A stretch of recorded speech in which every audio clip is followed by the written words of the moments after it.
What is up, guys? Belamy Prime here, and today we're finally doing 4 strong mage builds for you guys to consider for ArcheAge Unchained. A lot of you guys have been requesting this video for a long time now, basically since I released my 5 strong melee builds video a while ago now, and we're finally going to do it today. So we got 4 strong mage builds for you to consider, including the one at the end, which is going to be the build that I'm going to be playing come ArcheAge Unchained. So I hope you guys enjoy. We have a leather build, a plate build, 2 cloth builds for you guys to consider today, so I hope you guys enjoy. Let's get into the video. Now for today's video, guys, I really want you guys to focus mainly on the armor that we're going to be talking about. The reason that is because I could do 100 different builds if I was changing different things with weapons and how we're going to stack our damage and things like that.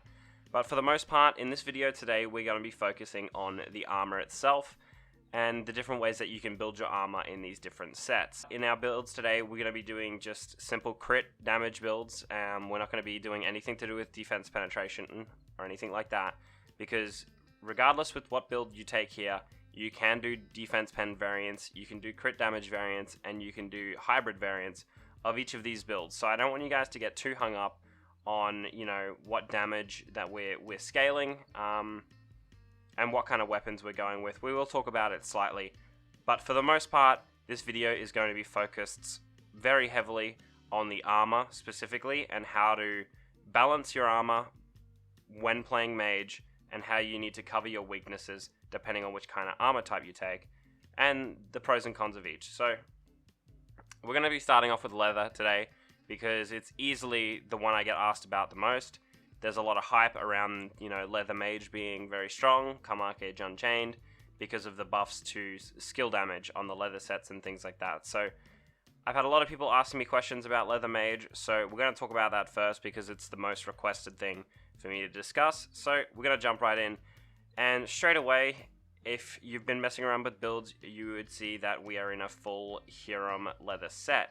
And for the most part, if you're going to do leather mage, you have to basically be 7 out of 7 Hiram, because you need Hiram leather to be able to get intelligence on your pieces. So I've decided to go with legendary Hiram tier 4 today. I was just going to do epic tier 3 because that's quite easy to acquire for most people and isn't going to take a whole lot of grinding, and it will still get you pretty decent results. But for some reason, ArcheAge Calculator was like, nope, sorry, we're not going to let you choose tier 3 Hiram today. So I went with tier 4 Hiram at legendary, which is almost what it will be at when you upgrade to tier 4. This is by no means a min-maxed build. You can obviously take each of these pieces to mythic, min-max them out and get all the extra gem slots and things like that. Same goes for our weapons here. Like, I've just left them all at like epic grade tier 4s. The main hand is obviously mythic, so that's a thing as well. But I haven't done Lunar Frost on any of my pieces here. The costumes, they're maxed out, and the cloaks maxed out because, you know, that's something that is not too difficult to acquire. It just takes some grinding. But for the most part, our set is by far not maxed out, and our weapons and damage sources are also not close to being maxed out. So we're kind of looking at a late game build here, but not a maxed out build. You can very easily make all of the builds that we're looking at today much better if if you grind everything to higher ranks and things like that. It's very simple. But first build we're going to talk about today is our leather set for mage, and this is going to be 7 out of 7 Hiram, like I said. So we're just going to go through and we'll talk about what rolls we get on each of the pieces and the gems we take and things like that. So the cap is pretty standard. We're not going to be talking about hero gems or anything like that because they're going to be quite difficult to acquire. So every build today we're going to have magic crit rate gems in our headpiece. So we got tier 3 crafted magic crit gems here, the 2.1 increases. I have stealth detection as my Lunar Frost because I'm an arena whore for the most part, and I want that stealth detection. Whereas a lot of people, if you're not planning on doing arena or you don't want that stealth detection, you can just take intelligence there. And then for our synthesis effects, we have intelligence, resilience, and melee damage reduction. And for the most part, that's what we'll be taking on each of our leather pieces today, because even though we are in leather and we're tankier against melee than we would be if we were in cloth, the melee damage reduction is still really good, because especially in raids and things like that, if you're getting hit by a mage or an archer, their damage is very high, but it's, for the most part, burn damage, if that makes sense. Like, they're not going to do huge burst damage and 1 or 2 shot you. They could, but for the most part they won't. So you can, you know, for the most part get healed through any kind of damage from archers and things like that. Whereas if you get caught by a melee, they can easily, even though you're in leather, they could still 1 or 2 shot you with a Sunder Precision or whatever, a Shadow Smite, something like that. So we like to take melee damage reduction and try and stack that as close to 35% as we can, so that we hit that cap. Currently in the live state of the game, these damage reduction stats are uncapped, and you can have as much as you like, so you can stack this basically as high as you possibly want and be very tanky. However, whether it's going to be live for us in ArcheAge Unchained or will come shortly after, these damage reductions are being hard capped at 35%, and you will know you won't be anything over that will have no effect. So we don't want to go anywhere above 35% because it will be a wasted stat, whether that happens on release or shortly after release when we get, you know, upcoming patches. I feel like by the time that you're getting gear to the point where you are reaching close to 35%, it's likely already been patched in if it's not there from day one. So melee damage reduction, that'll be the same thing for all the builds we talk about today. Any build that has melee damage or any kind of damage reduction, we try our best to go as close to 35% as possible without going over. So for the most part, each of our pieces here just has intelligence, resilience, and melee damage reduction on all of these pieces, just to make us a bit less susceptible to melees. And I feel like a lot of people that are going leather are doing so to be a bit more defensive against melees and archers, so it makes sense to have that there.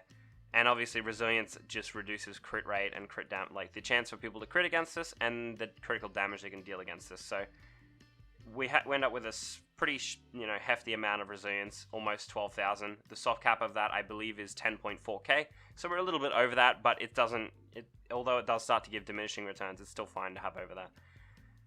So like I said, we have the same synthesis effect on the 5 main pieces. On our belt and guards, we have intelligence, toughness, and movement speed. You can take received healing instead of movement speed, but as long as you have intelligence and toughness, it doesn't really matter which third stat you pick here. Toughness just makes you a bit tankier, and intelligence is pretty self-explanatory. But for our chest piece, resilience. For our breeches, it's going to be toughness, and our boots is going to be resilience as well. This will always be the same for each of these 3 pieces, no matter what build you play. You will always have resilience in your chest and your boots, and you will always have toughness gems in your breeches. Now, we're going to talk about our belt here. For this build, we've taken Frigid Trax cast time gems. This is what you pick in this slot basically comes down to whether you're going to play sorcery or malediction more. If you're playing sorcery, you take the Frigid Trax cast gems because they're really nice, especially obviously with your Frigid Trax. And if you're going to play malediction, you take the Serpent Glare duration gems. They aren't actually on the ArcheAge calculator, so if you haven't seen them and don't know what I'm talking about, I'll try and put a screenshot of them on screen for you here. But the Serpent Glare duration gems, basically each gem will increase the duration of your Serpent Glare skill, this one here, from Malediction, which allows you to use Crushing Waves instead of Mana Bolts, and it'll increase it by 10% each, so the base duration I believe is 10 seconds, yeah, so each gem you get is going to give you an additional second on that Serpent Glare, so an extra 4 seconds if you have a legendary piece. If you take this piece to Mythic, you get obviously an extra gem slot, so you can get an extra 1 second and increase that time nicely, so that's what we take there. Now for our guards, we've elected to go with Magic Attack here. There are a lot of options you can take in this slot, all are very useful. If you're playing any kind of mage class that uses occultism, you can take Trauma Gems, which give you Impale and Stun effects increase, like it increases the duration of the CC from those effects. These are from world bosses, so these will be very expensive and quite painful for you to chase after, which is why we've just gone with Magic Gems, because if you don't have access to any of these kind of Even Glow gems, that's a perfectly good option. You can also go for movement gems. They reduce the duration of snared and slow effects, which is quite nice as a mage. I have these on my live mage. You can get escape gems if you really want. These are probably the best in slot gem for pretty much every single class. Decreases the duration of impale, stun, sleep, fear, confinement, and trip effects by 4% each. So these are very good, but these drop from the Thunderwing Titan, and only 1 per kill. These will be very sought after. The high-end players will have these on lockdown, guaranteed. So unless you're part of that group and you have access to that, it's not very realistic to be chasing after them. So we go with magic attack here. You can put like fizz defense or magic defense in here as well. There's a lot of options, but we go with magic attack. Same deal for the fists. This will be the same case for pretty much every build today. There are a lot of options here. I like to take evasion rate, because if you evade any kind of CC skill from any class that you're fighting, whether it's an archer or a melee, evasion will save you a lot of the time, and you already have a nice juicy amount of base evasion anyway. We have 40% here, so we have a 40% chance to evade any kind of skill. So that's quite nice. But the same deal as before, you can take a lot of different things here. You can take fizz and magic defense, whatever you want, or you could take magic attack gems as well if you just want a bit more offensive skills. If you don't want the evasion, so that's fine too. Like we already talked about our breeches and our shoes, you can see we just have toughness and resilience, and we have toughness, Lunafrost on both of these. I will talk about the chest piece. We like to take the received damage 3.0 decrease Lunafrost on this piece, just because it's 3% reduction on all damage types. It's just really good, and more useful than a 335 toughness, at least in my opinion, and I think most people will agree. All of our builds today, because we're just using crit builds, are going to have the magic crit cloak with intelligence, stamina, and resilience. Ideally, you want to get resilience on that last slot, and hopefully stamina as well. This can be tough to get. It's very hard to get all 4 rolls on a cloak. For the most part, people just aim to get at least intelligence and stamina, because you can lock those in pretty early in the upgrade process. Getting resilience is a bit more tough, and it's more of a min-max thing. If you don't get it, don't worry too much, but it is something to strive for. Now, on our underwear, we've gone with resilience, magic skill damage, magic crit rate, magic defense pen, and range damage reduction. Now, we could go melee damage reduction here, or we could go magic damage reduction. We don't go melee because we're already pretty much exactly on the cap whenever that patch up happens. And as a mage, personally, I really don't like, I struggle against archers because they can do a lot of damage to you very quickly, and they also have silences, so they're more scary to me. So I like to have the range damage reduction here. You can have magic damage reduction since we're in leather. That's perfectly fine as well. If you get the roll, one or the other, just take one. That's perfectly fine. We just don't take melee because we're already at the cap. So we get resilience. That's nice. The rest of them, all damage rolls, perfectly good. If you want, you could drop a damage roll for, to have both damage reduction. So you could have ranged and magic damage reduction on this build, for example. That's perfectly fine. The way you build your undergarments and your costume really just depends on whether you want more defensive stats or more offensive stats. In our builds today, we're going to go for more offensive stats because that's how I like to play. But same deal for our costume. It's going to be pretty much all offensive. We got magic defense pen, magic crit rate, magic crit damage, and magic attack, which is the flat magic attack is really nice, especially as a dual wield user, because it basically is essentially a free grade on your weapon. 50 magic attack is basically almost like having an eternal instead of a mythic, or if you have an eternal, then it's just more. So the magic attack is really good, especially as a dual wield user. A lot of people seem to steer clear of it, but it's a lot of flat magic attack, and I wouldn't undervalue it at all. And then we got some resilience, because resilience is just nice, and we've put the increased critical rate Lunafrost on this as well. For our jewelry, this will be very similar throughout all our builds today. We've gone with a Halcyona necklace, just because it's so good, gives a lot of decreased received damage, a lot of stamina, toughness, focus, which isn't good for us, and the on-use effect, which is a 5,000 damage shield, is very, very nice, very good in a lot of different situations. This will save you a lot, and it's just a lot of good stats for one slot. We do have a new necklace coming out that can potentially give us, like 50 magic attacks, a ton of defense penetration, and, a bunch of juicy stats. It also will it will reduce toughness by a small percentage as well, or something like that. It looks like it's going to be really fucking amazing, but I haven't got a chance to use it yet, even though on paper it sounds really fucking good. So today we've gone with Archeum Evernight Necklace.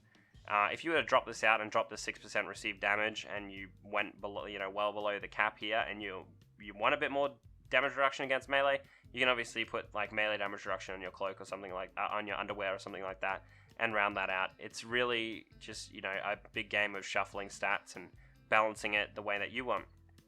Now we got 2 Noriat earrings here. Both of them with int, receive damage reduction, and max health. Pretty self-explanatory. Unity Guardian Ring. Obviously, you can get a Dream Ring, which is better, but this is much easier to acquire.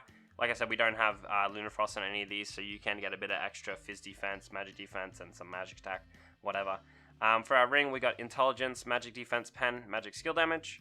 Pretty self-explanatory, quite nice. You can take attack speed instead of one of these rolls here if you want to have some faster fireballs or whatever. But it's not a huge amount of attack speed, so I tend to avoid it.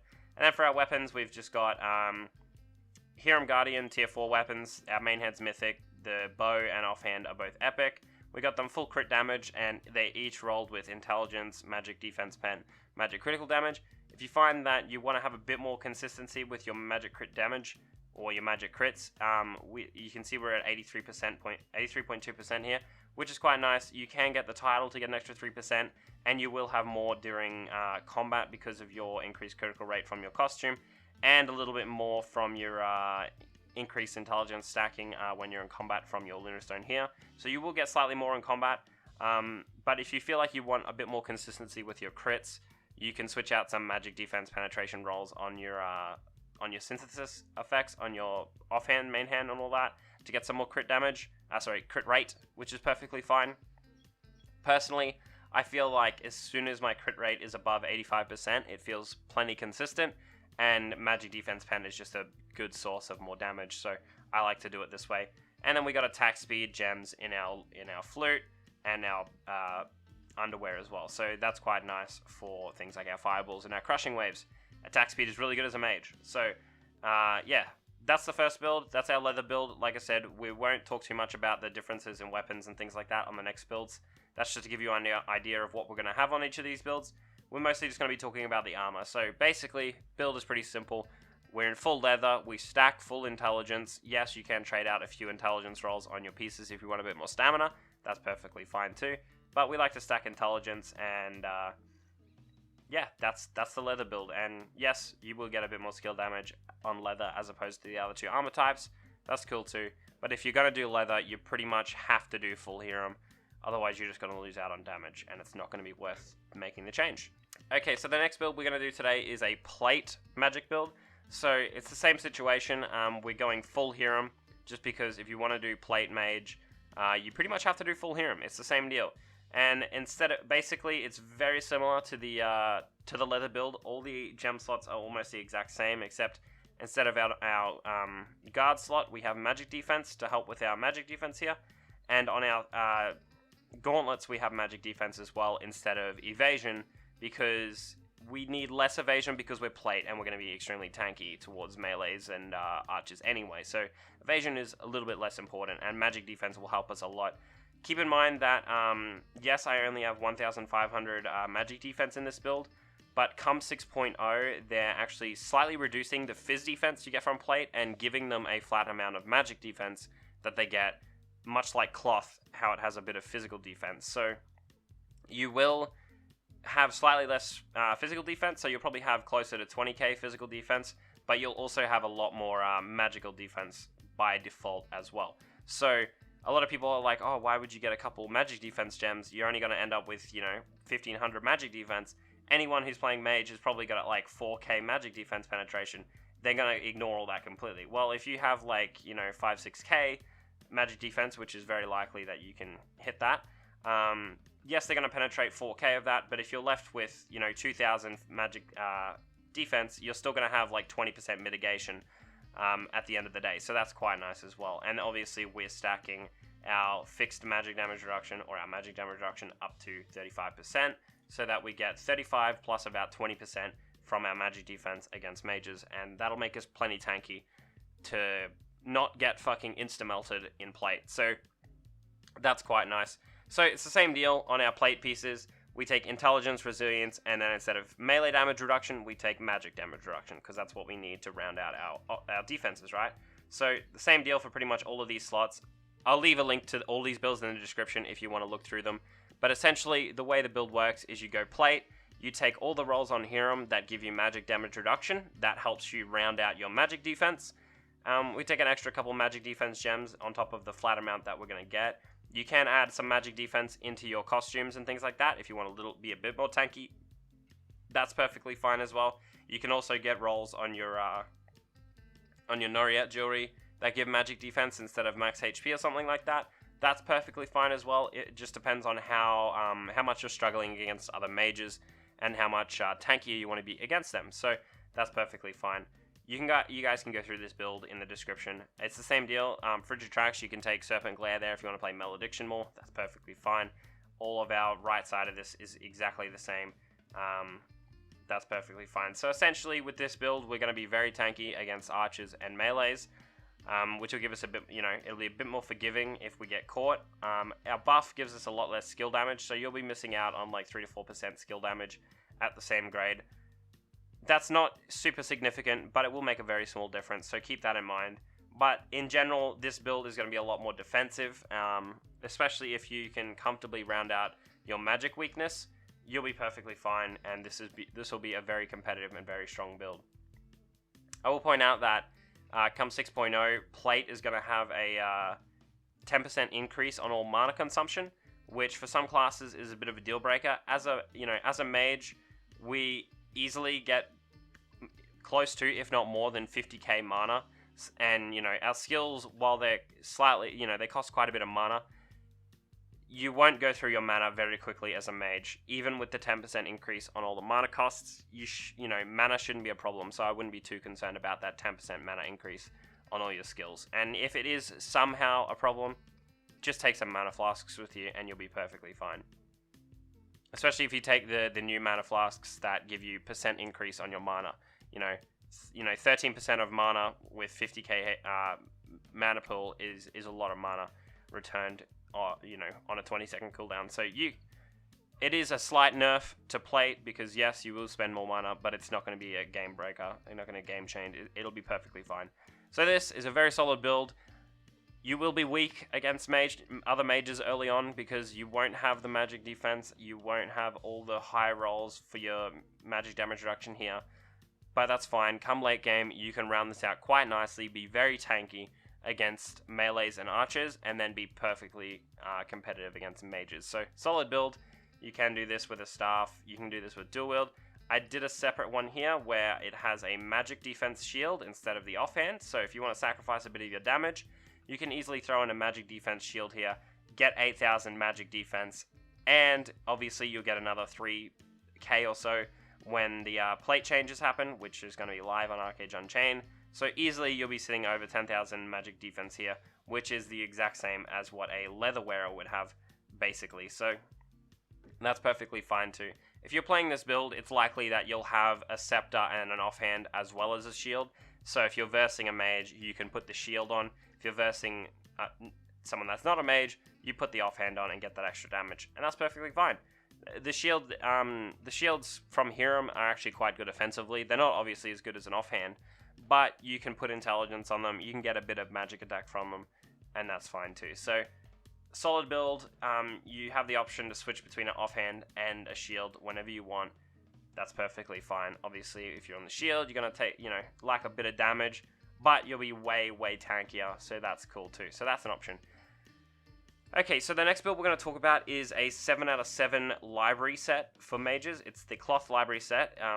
The set in general has a mix between stamina and intelligence, so you have less intelligence overall, but the reason we're chasing this set as a mage is for essentially the 7 set bonus, which reads, has a chance to ignore the target's full magic defense, and it has a cooldown of 20 seconds. So the way this works is, if you use a spell on a target, you have a chance to proc this effect, and then your next skill that you use will have essentially 100,000 magic defense penetration. So literally, no matter who you're hitting, that's full defense penetration. So if you're hitting a magic cloth wearer with like 30,000 magic defense, I don't even know if that's possible, but you're going to penetrate all of it. And a lot of people see this build and they're like, oh yeah, I'll do this and I'll just do defense penetration. But no, that's literally wasting the effect. You build this with crit, you build it with a staff, and you play old school style spell singer, or you can do fanatic and things like that. But essentially what you're doing is you'll be fishing for this defense penetration proc, attempting to one-shot people with things like arc lightning and meteor strikes and things like that. So once you get the set, you figure out the best way to proc the ignore defense proc from your magic set, and then you try and fish for it and use your arc lightning or some kind of big hitting spell while you have the defense pen proc up. And this kind of playstyle definitely suits a staff, especially if we're casting things. And for that reason, we have cast time gems instead of attack speed gems. So for the most part, you won't be playing like Serpent Sight, Crushing Wave, or like Lightning Fireball Mage. This is more of a casted style play, so you'll be standing still on magic circles, casting, putting out lots of damage in group PvP and raids and things like that. You will be very vulnerable because you are standing still and dealing lots of damage, and you'll likely be a priority target because of that. And you will pretty much be able to one-shot anyone in the game if you proc the ignore defense with this build on a big skill like Arc Lightning or a Meteor Strike or something like that. So, very juicy in terms of one-shot ability. Overall, it doesn't leave you a whole lot of options for different classes to play, because for the most part you want to stick towards casted skills and trying to one-shot people. You can play Fnatic and things like that, but your Crushing Waves and your Fireballs will suffer because you have almost no attack speed as this build. So if you like the old style version of Spellsinger, where you sit back and you want to cast Arc Lightnings from magic circles and try and one-shot people with big hitting skills, this might be the build for you. Obviously, you don't have to be trying to one-shot people. You will still deal a very respectable amount of damage in a raid or a group if you're standing on a magic circle, dishing out spells, even ones that aren't huge spells. You'll still be perfectly fine. And if you're using like the big fireball the big fireball, the flame version, I think it's called, ironically, you'll deal a lot of damage with your spells, and if it procs on even one of those, you'll likely deal like 15k damage with a single fireball. So the damage will be there. If you get the library proc, it's going to make for some amazing moments of one-shotting very geared players, especially if when the new necklace comes out, you'll be able to get reduce people's toughness and things like that as well. So one-shotting people will be very possible on this build. Again, it's just literally 7 out of 7 cloth library, Disciples Discord gear. Kind of tough to get early on in ArcheAge Unchained, but if you want to go like hero 'em early and then switch over to this build when you start getting the pieces and tearing them up and things like that, that's fine. It's essentially the same with all of our gems, nothing different here. I'll leave a link to all of these in the description, like I said. And you can do this with dual wield. I would recommend doing it with the staff though, especially if you're planning on playing a more casted style build. But this is going to be a very strong build. It's going to be very fun to play. You know, with a staff, we have 236% magic critical damage. If you're using Songcraft, you can easily get this to 260% plus. Obviously, if you have that much critical damage with a two-hand weapon and you proc the ignore all targets defense on anyone, you will one-shot them 100%, no doubt about it. Unless they have like 60 to 70,000 HP and lots of other damage mitigations, you will pretty much one-shot them. So very fun build to play. You'll have some fun, and you will one-shot people if you figure out how to manipulate your defense pen proc. Okay, so the last build we're going to talk about today is the build that I'm going to be playing on ArcheAge Unchained. Unlike the rest of our builds, we've made a couple slight changes here and there because this is exactly what I'm going to be playing on ArcheAge Unchained. And you'll notice that I will be playing with the staff, and I'm not going to be doing casted. I'm still going to be stacking attack speed like you would if you would dual wield. But I've played a dual wield mage before on live. I've had a lot of fun with it, but I want to try something different, and I want to use the staff. So we're going to be doing a full crit build in cloth with a staff, with attack speed stacking, and we're going to see just how much damage we can do with this kind of build. So I'm 5 pieces Hiram. So we got Hiram, hood, shirt, gloves, pants, and shoes. And then instead of Hiram pieces here, we've got a Cruel Glory sash, which is a crafted piece, and a Shadow Warrior shadows. You guys would have most likely heard me talking about this on stream or in other videos. These are 2 best in slot pieces for cloth wearers, whether you're mage or whether you're healer. They're very, very good. The Cruel Glory sash is a bit bugged here. It's saying it's got combo effect toughness 333 twice. It's actually only 1 set of toughness, and instead of that you get an on-use effect that gives you a telekinesis skill, which is very good. If you've seen my PvP videos, you would have seen me using that. And then we have the Shadow Warrior shadows, which also gives toughness, and has a chance to cast Shadow Song and grant immunity to all damage when health is 20% or lower and additional damage is received. So essentially the way this works, if you go below 20% HP, you'll have a chance to proc this. It's very consistent and you become invulnerable for 2 seconds. It's a very huge window, especially in like 1v1 or pretty much any situation. This will save you if it procs, because if it procs, you also not only get invulnerability, but you get increased healing 100%. If you're using a flask, it applies to this, so you can basically full heal during that as well if you want to do that. So good for a healer that's going to heal you, and you can pretty much full heal yourself with any flask with this proc, because the flask is going to give double the amount of HP back, and that also has a chance to crit. So, you know, you're going to be full HP no matter what, basically, if you pot during this effect. It's very, very strong, very, very OP, and I just love having it in my build, so there's no reason not to have that here. And obviously, this is very good for healers as well, if you're watching this and you're a healer. Very strong. And it's the same deal for our cloth pieces as the early and the leather builds and things like that. We're rounding out our melee damage reduction on these rolls, because that's going to be our main weakness. So we can see here we got just over 35% melee damage reduction and a bit of range damage reduction as well, so that we're not super squishy against archers, because that is a weakness of ours. So we've taken tempered gems in these slots just because that's what I plan to do for ArcheAge Unchained. For my 3 defensive slots here, as well as my evasion slot in my fists, I'm going to be taking tempered gems just so I can do a mixture of tempered gems and crafted gems to kind of diversify where I'm how I'm grinding for those. So I can grind some honor for some, grind some gold for the other. So that should work out quite nicely. And yeah, we're just rounding out our melee damage reduction. We got resilience and int on all of these, so we're stacking quite a bit of intelligence. On our costume, we've got range damage reduction because we're already at our maximum amount of melee damage reduction, so that's cool. Some resilience, magic defense pen, magic skill, magic crit rate. On our costume, the same as earlier, resilience, magic defense pen, flat magic attack, crit rate, and crit damage. That's very nice. And I threw in a mythic bow here just because I wanted that extra little bit of crit damage just to see how high this would go with a two-hander. So this is using a two-hander without the malediction 16%. So this is as a spell slinger. If I throw in a fully stacked rhythm buff, I'll get an extra 30%, so I'll be sitting at 256.9% magic critical damage with a two-hand weapon, which is very, very good.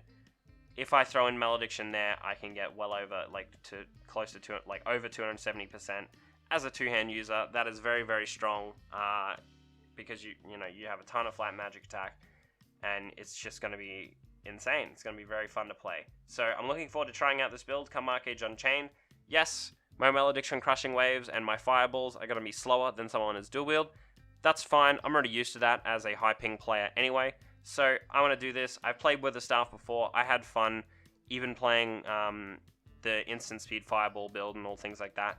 You can see that on my channel. I vouch for staff. I think it's going to be fun. Come 6.0, the spell damage gems in our staff is getting buffed as well. So we're essentially getting handed another free 12% magic critical damage. So add another 12% onto this on top of the 30% from our full rhythm stacks.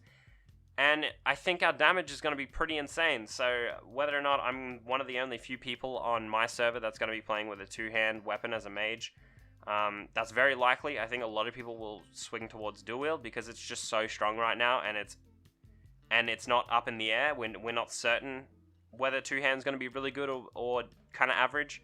Whereas with dual wield, I can safely say, and most people can safely say, it's going to be really good. It's going to be really strong. So I think most people will be going dual wield, but we're going to try two-hander. So if you're curious how I end up going on ArcheAge Unchained, tune into my stream. I'll leave a link in the description for that. So if you're curious and you may be interested in going two-hander, I'll be the prime example to look at. So we'll see how that goes. But yeah, this is essentially going to be what my build is going to be, give or take. Maybe some changes will happen along the way, but this is what I'm going to be following come ArcheAge Unchained. I am one of the madmen who will be going cloth. Yes, this is what I prefer to play, but the other builds we talked about today are going to be perfectly competitive. Leather is going to be very popular because it's going to be very strong. Plate's going to be very popular because melees are going to be very popular. All of these builds will be very strong in ArcheAge Unchained, and I think we'll see a good distribution of each of them. If you're in cloth, you don't have to run these 2 auxiliary pieces, but I highly suggest you sort of, go after them because they're going to be very strong. And you'll see just what I mean if you see me playing with them. So tune into my stream if I'm PvPing on ArcheAge Unchained when that goes live. It would be great to have you guys along for the ride over on Twitch. But as always, guys, if you like my video, leave a like, leave a comment, hit that subscribe button. I'd like to give a huge shout out to my Patreon supporters, Tonberry, Kronos, Adam B, Tyler, and Navro. I really appreciate your support, guys. It means a lot. The same goes for all you guys over on Twitch. I really appreciate all the support you guys have been giving me over the past couple weeks. It really is super encouraging, so thank you guys. If you haven't already joined my Discord, it's a great place for you guys to join. I'll leave a link in the description. If you have any questions about ArcheAge or anything Unchained, more than likely you'll be able to get an answer over there from myself or one of the guys over there who has been helping me help you guys. So join over there if you're curious. And yes, I will be doing a guild for ArcheAge Unchained. I am going to be on the Tyranno server on the east side. That's the Haranya faction. So if you're interested in joining a potential guild, not a potential guild, we're doing a guild, there is a sign up sheet over in my Discord, so you can check that over there in the announcements tab. That should be a lot of fun come ArcheAge Unchained, so I'm very excited for that. But guys, I hope you enjoyed the video, and I will see you guys in the next video of whatever I make. Cheers.